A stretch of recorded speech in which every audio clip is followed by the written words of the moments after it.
Maybe in one of your relatively uninformed flurries, you ended up establishing a relationship with someone who was really not good for you. And that might mean, well, it was just a bad personality match, or it might mean they really weren't good for you, because, you know, you can get pretty unlucky and you can get tangled up with someone who's very deceitful and very malevolent and who could care less about you, or maybe who even wants to hurt you. And then you can establish a trusting relationship with them, or at least you trust them, and then one day, you know, you find out that they are not who they said they were, or even more importantly, they are not who you thought they were.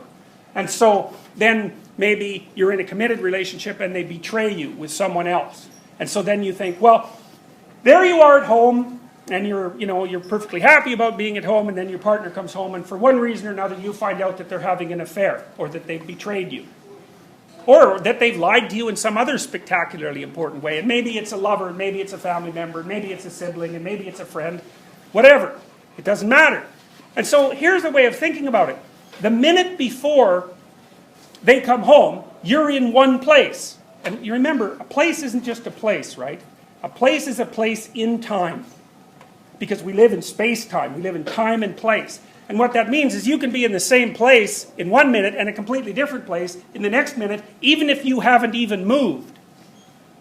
And so place is a very, very complicated idea. So you're sitting at home and you're watching Oprah, and you're perfectly content to do that, and then the person comes home and the bottom of your world falls out. And then all of a sudden you're not where you thought you were. And it's a really weird place that you are now, because it's not where you were, that's for sure. But you also don't know where it is, because you don't know who that person is that's in that room with you. You don't know what your past with them was, or what it meant, or anything else about it, because it was predicated on absolute misperceptions. So none of your memories about those events are valid, even though you have them as memories.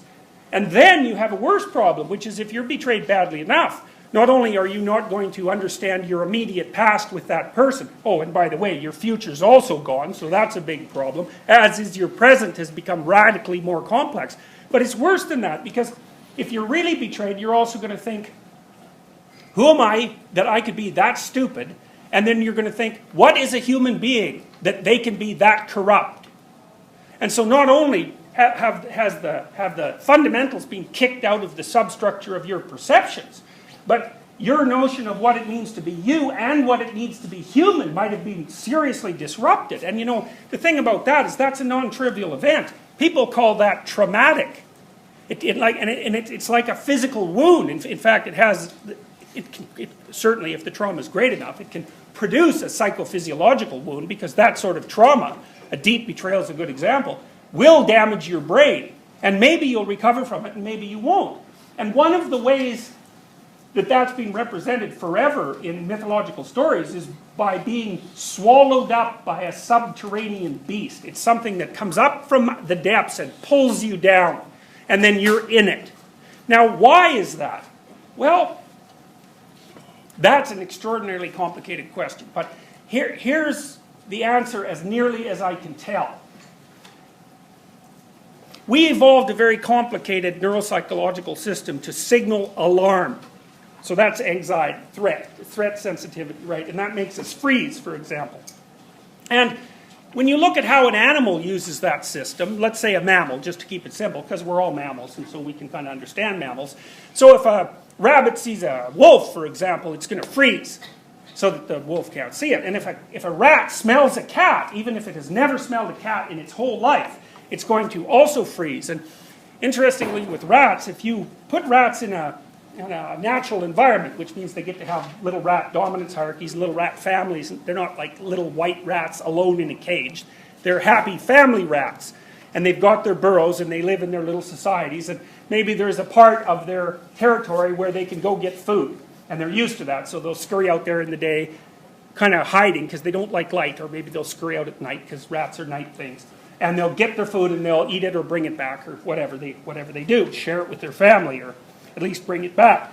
Well, let's say that you put a cat out there, or maybe you even just put a cat there and take it away so that the place smells like cat. Well, if one of those rats goes out there and sees that cat, first of all, it's going to freeze, and it is not a happy thing. Because imagine, you're a rat, and a thing that's 4 times as big as a lion suddenly appears on your front yard. Do you believe that there are things that you should do?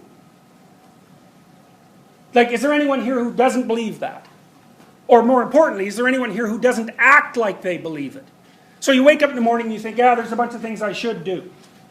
Or there's some things I should do next week. Or there's some things I should do with my life. Yes? That's a common thought? Does anyone not think that way? Okay, so if you're not thinking that way, you end up pretty depressed, because then you think, well, there's nothing I should do with my life. And that's not such a happy thought, because life is hard, and then if there's nothing to do with it, well, all you're there stuck with is a bunch of suffering, and that doesn't seem like a very good idea. Okay, so then you might say, well, what exactly does should mean? Well, it means that you have a moral obligation of some sort. You might say, well, you've decided that yourself. And the answer to that is, like, no, wrong. You haven't decided that yourself. Are you kidding? You'd be a complete psychopath if you decided that by yourself. Right? I mean, if you're even the vaguest bit civilized, then you decide what it is that you should do, or what you should do manifests itself within you as a context of a dialogue that you're continually having with yourself, but also with everyone around you. And not only with everyone around you, but with the entire history of mankind.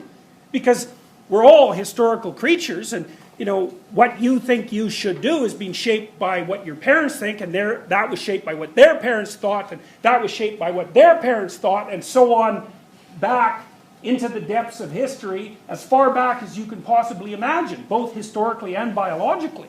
So in some sense, there is a call to action within people.